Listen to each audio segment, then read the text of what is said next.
The Supreme Court of this country ruled this morning South Carolina can remove Planned Parenthood from its state Medicaid program. Action News 5's Michaela Redmond explains how this ruling is opening doors for potential changes elsewhere in the United States. Right now, this is just impacting the state of South Carolina, with nothing definitive happening in Tennessee. However, this ruling allows individual states to decide whether or not to block Planned Parenthood from receiving Medicaid money.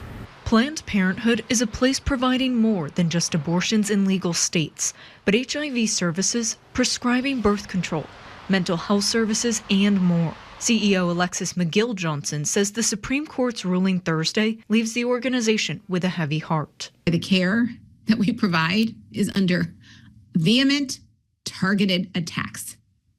While these politicians work every day to make Americans a little less free, we will fight every day for our patients. You should have the freedom to decide what's best for you, not the government. Johnson says this ruling is part of a larger effort of defunding Planned Parenthood. And she says if that happens, there will be devastating consequences. Nearly 200 Planned Parenthood health centers in 24 states across the country are at risk of closure. Defunding Planned Parenthood would put access to the full range of sexual and reproductive health care, from birth control, STI testing and treatments, gender-affirming care, cancer screenings, all in limbo. Johnson says the decision strips people of their rights to health care, and more importantly, their rights to go to court when their rights are being violated. Johnson says the consequences will not be limited to South Carolina, with other states potentially doing the same. Are we not going to be able to have access to these? Where will we go? Because most indigent folks rely on Medicaid. And unfortunately, if we're not able to have the trust that we need in our care, then folks are just going to fall out of care.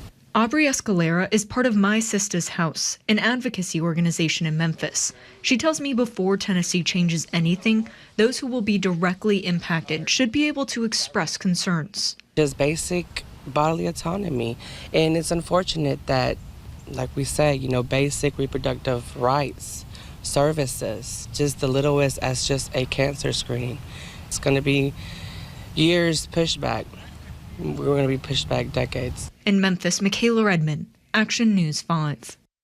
Planned Parenthood says patients in South Carolina will not immediately lose services. They also say they will continue fighting and helping as much as they can.